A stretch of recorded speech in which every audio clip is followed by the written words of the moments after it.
So we went into settings. So go into General.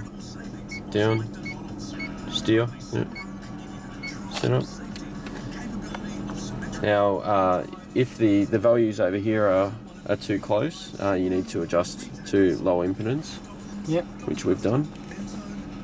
So we'll clear those. Yep.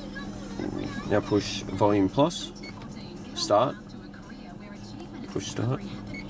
Now on your steering wheel, volume plus, now store. Now volume minus, now volume minus on your steering, starts, yeah, volume minus on your steering wheel, now store. Now set your mute button to answer, the answer one, start,